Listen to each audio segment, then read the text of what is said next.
Hey, everybody, and welcome to the Webinar Talk Show. This is a special recording that we're doing to celebrate something really exciting in the association that we belong to. We'll tell you about that in just a minute. My name is Tom Singer. And I'm Liz Green. And as you know, we are big fans of in-person events because that's what we do. We go and speak at in-person events.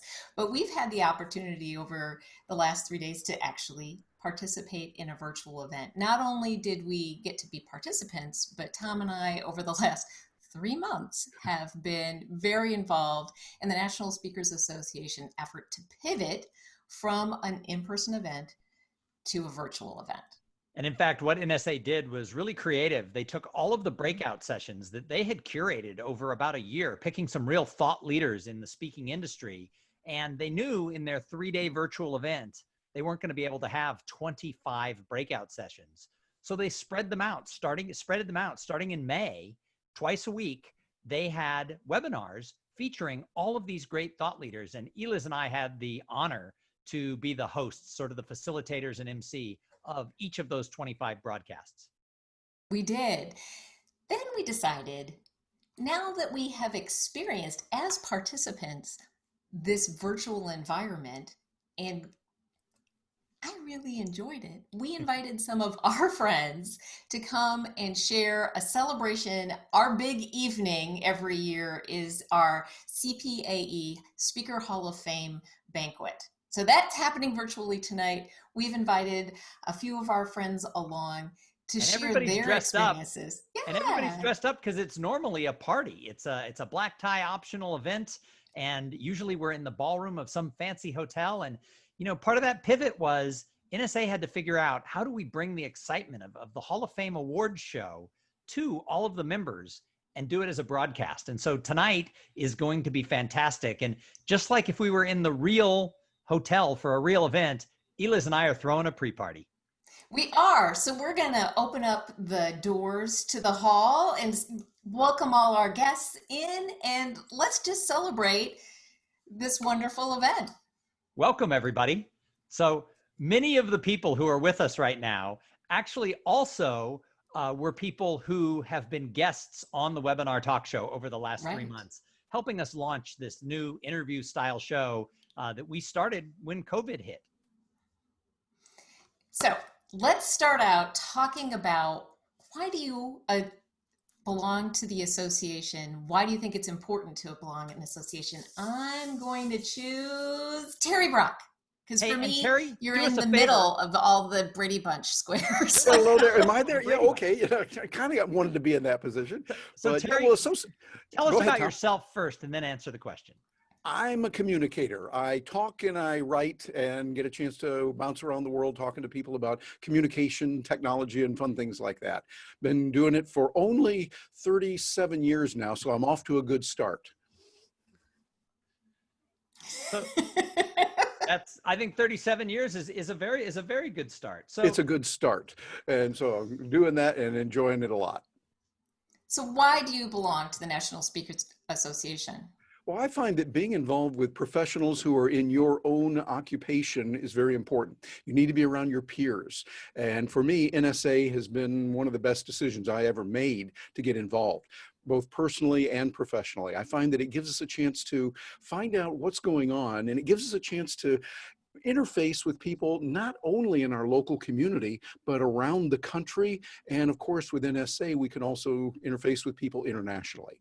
And I find that really helps a lot. I'm just a kid who grew up in the Midwest. And I was trained in a certain way in the rural area, literally way out in the country where I was in Michigan. And we get a certain mindset, which was good. And there were some other areas that were a little bit limited. By traveling around the world and NSA giving us the ability to know people in many countries, we learn a lot more. Our lives have become much more rich and full. And then we get a chance to contribute back. And NSA has been home for me. It's almost like family. It actually is. And it's a way to be able to share and to grow. And I figure I'm just getting started because there's so much more I want to learn. I figure I'm in second week of kindergarten heading for a PhD. So I got a long way to go. You've got 37 more years of membership, I think ahead of you. So minimum.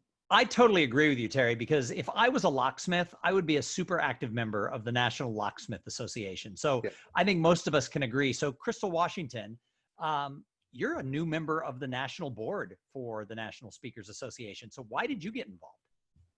I think one of the biggest things that we can do for any organization that we're a part of is serve.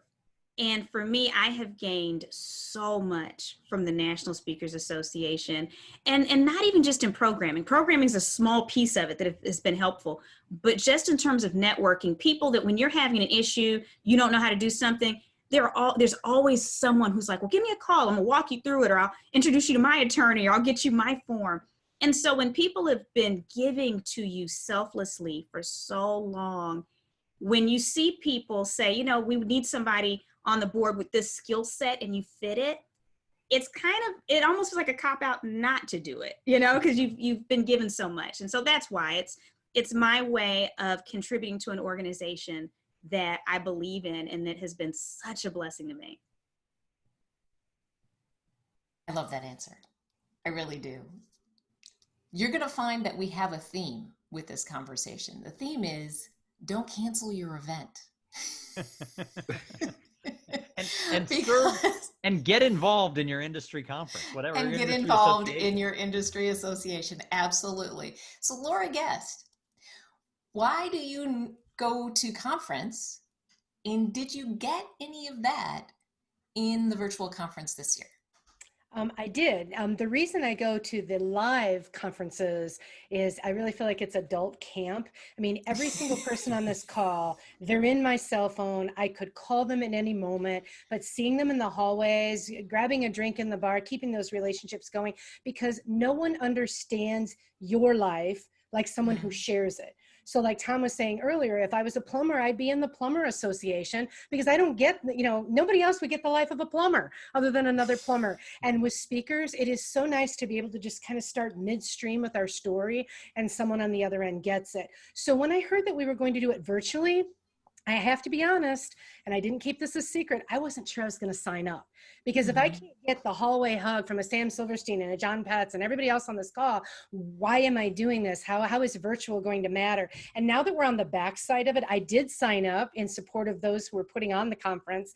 And now that I'm on the backside, and I was telling you guys this before the call, it really brought me kind of out of a rut. I mean, it's a bummer to be a speaker. All of us would love to be in front of audiences. And now we're in front of a little dot on a camera. It just isn't the same. But it put a fire back in my belly. I saw new and fresh ideas. I saw things that I don't think could have happened on a live platform. Would you guys agree? Like we saw things that can only be done virtually, which made me go, how can my work be different because of this pandemic, not as a fallout from it?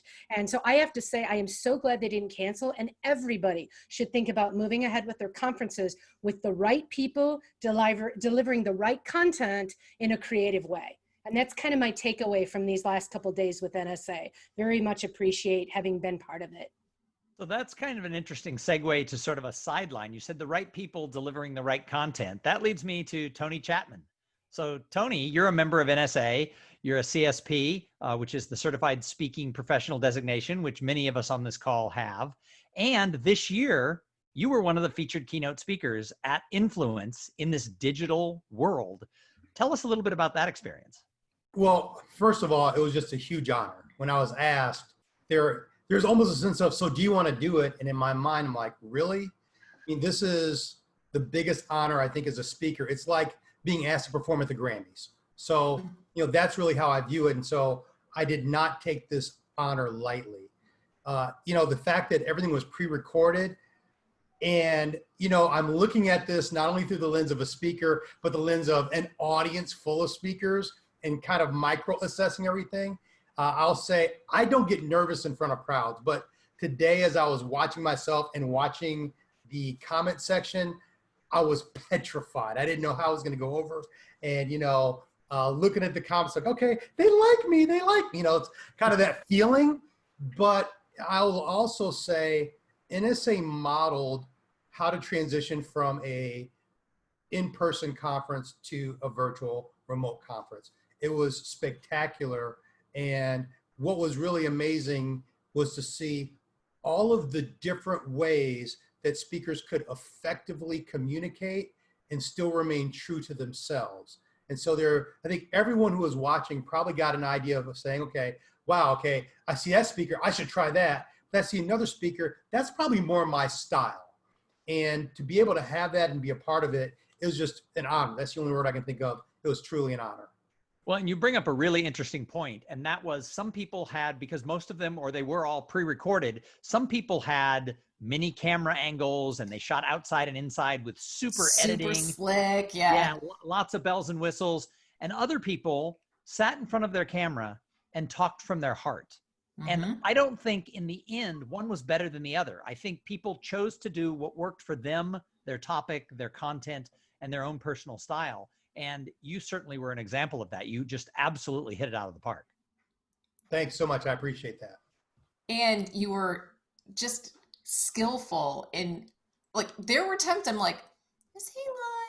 Yeah, I thought you were live for part of it. Because, like, you were like, I see some 5s, I see some 9s, I see some, it looked like you were reading the chat. And it's like, it was just masterful. It was How great. did you know there would be 9s? That's what I keep wondering. How did you know? Because what you said is exactly what was flying. Yeah. Magic. I've done this so many times that you just see the same numbers, you see the same responses. And so, it was pretty easy to predict what would be up there. Oh, it's Did you good. find it interesting that you were actually active in the chat room when your last name is Chapman? I don't know, Tom Singer, can you sing? Touche. Ooh, very nice. Very nice. Good comeback. So, Gina, we're going to come to you. You were saying before we started something about attendance. And I know that a lot of associations and events worry that if they go virtual, their attendance is going to go down and it's just not going to be as good. What has your experience been? Well, my experience and the experience of the different organizers that I've been talking to is that their attendance has been double and triple what they've had in the past. And in fact, just recently I hosted the head of Microsoft Teams on a Harvard event that he and I were classmates together. And he was sharing with us that for the big Microsoft reveal event that typically is in person, they typically had 10,000 people, which is a huge in-person event, but they went virtual and they had over 50,000 people. So pretty impressive numbers. And it just speaks to the power of being able to reach people all over the globe. They don't have to go anywhere. They just sit down in front of their camera, in front of their computer, and they get that connection, they get that information and inspiration, whatever it is. I think it's very exciting. I've been very excited about the camera as the stage for a long time. So yes, this is all right up my alley. And we're going to have Gina on the show at a later date to talk about just that. Sam, what do you go to conference for? What are you looking for? And did you find it this year? Well, as a longtime board member at National Speakers Association and a past president, we've always had this conversation around the board table. What's the purpose of the association? And really people join for education and community. That's at NSA. That's people come to learn and they come to share with each other, share relationships, friendships, and build those relationships. As you mentioned, most of us on this call together have incredible relationships with each other. I found the sessions incredible. I loved them. I had a lot of ideas. I was inspired to try some things, and it was fantastic. And at the same time, my wife sitting there with me, who also attends NSA regularly and has for some time, and we said, "Oh my goodness, we miss being with everybody." And so it's hard to replicate that community, but it encouraged us last night. We jumped on a Zoom call with another couple that we're very close with that are NSA members, and over dinner, the four of us talked back and forth and saw each other. So having the meeting encouraged us to re-engage in a way maybe that we weren't engaging with some of our friends and cohorts in this industry. So having that meeting not only gave us the education that we want, but it helped bring some of that community back. nothing's going to replace face to face, but every little bit helps.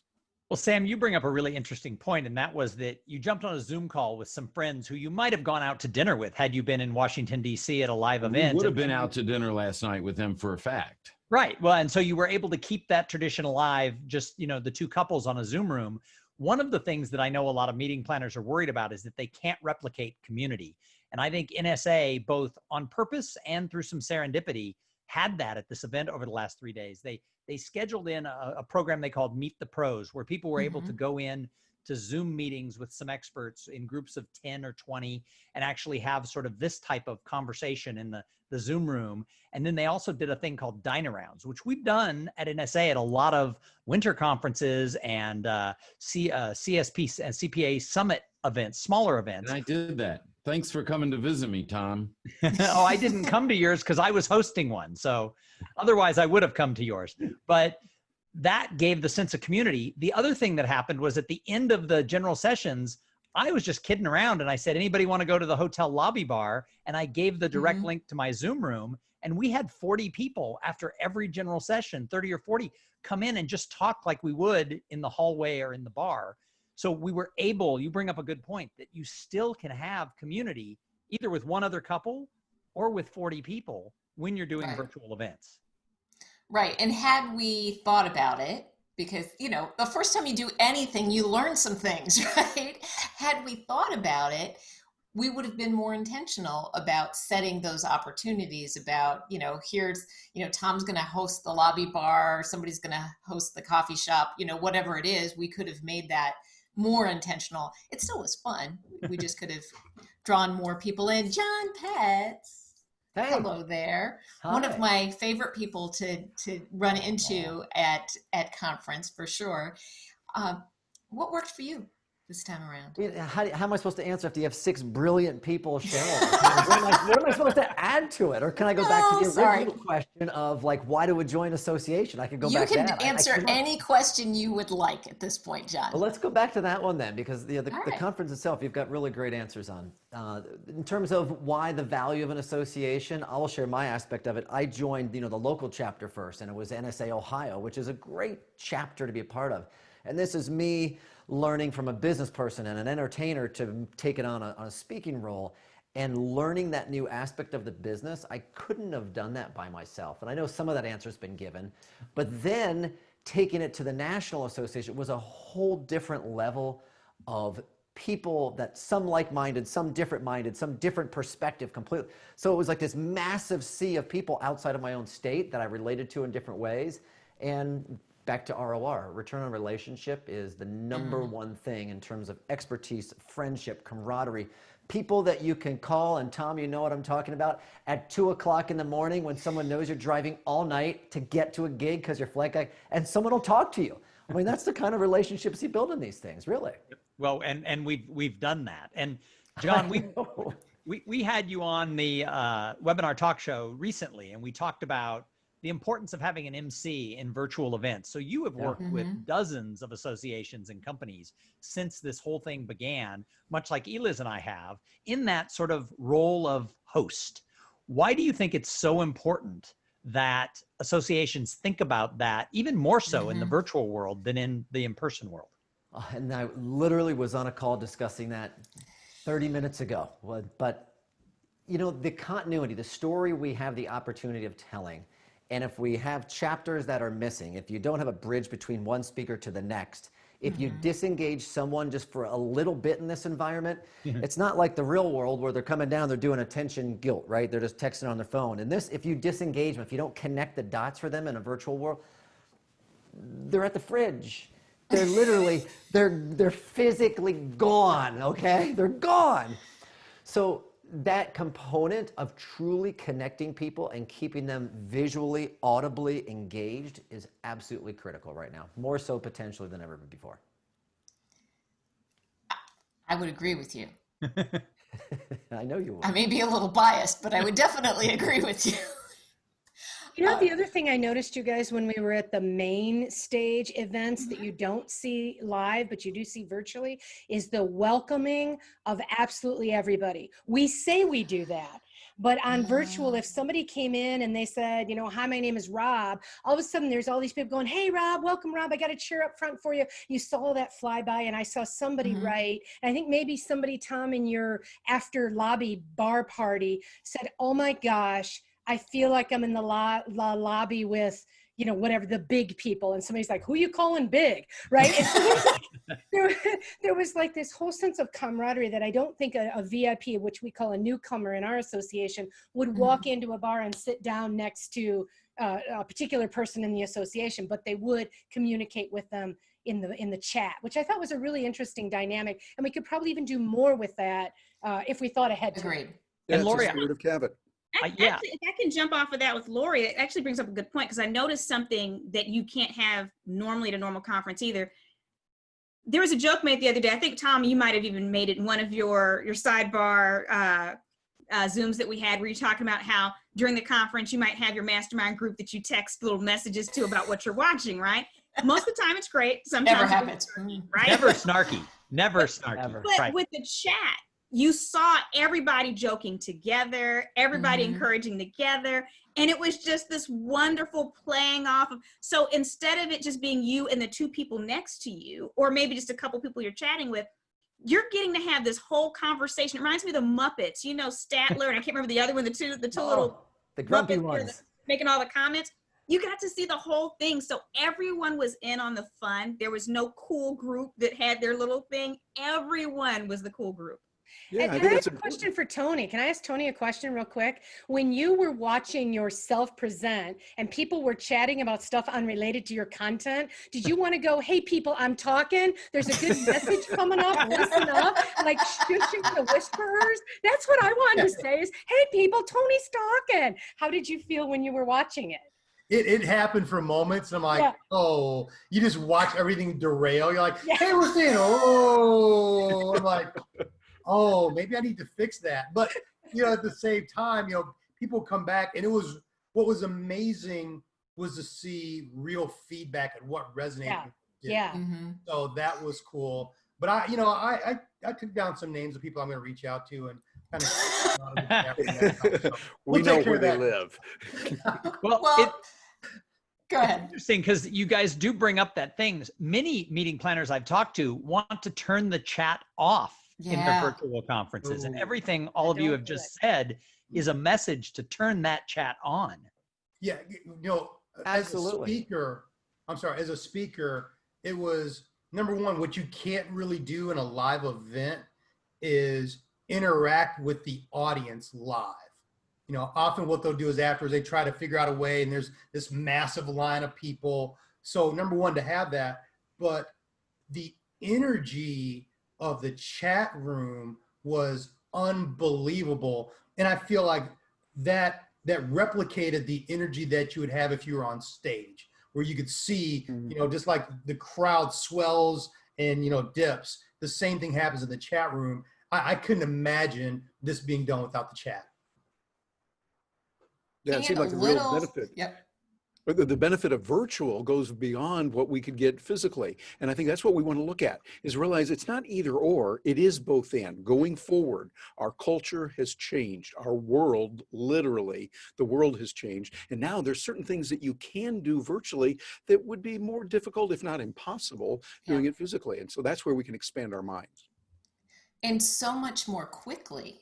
If we would have tried to do those diner rounds or the Meet the Pros where you were doing 3 in an hour and a half, can you imagine the logistics of that actually at a physical space? That would have been impossible, but people were able to bump in and out wherever they wanted to, and there was a lot of choice and nobody felt stressed about it.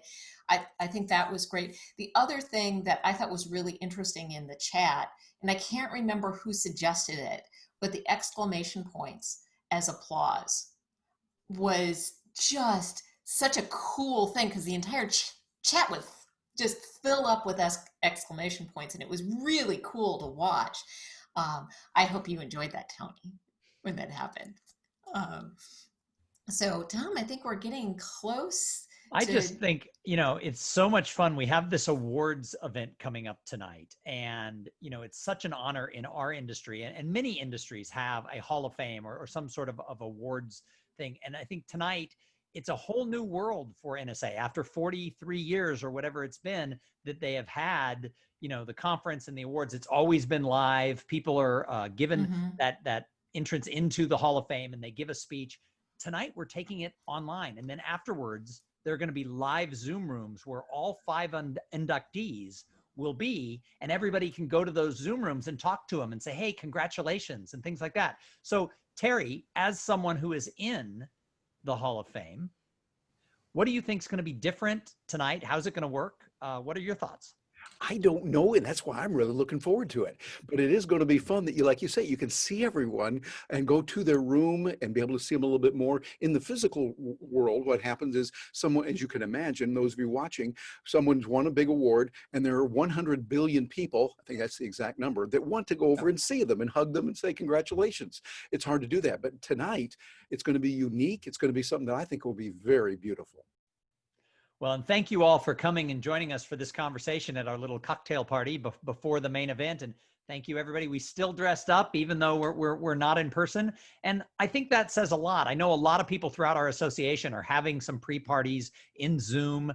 People are getting together if they live in the same city and they feel comfortable with each other's quarantine and they're watching it together in someone, small, safe groups. I think that spells volumes for why our association, and in general, all associations, are so important, because it gives us community, right?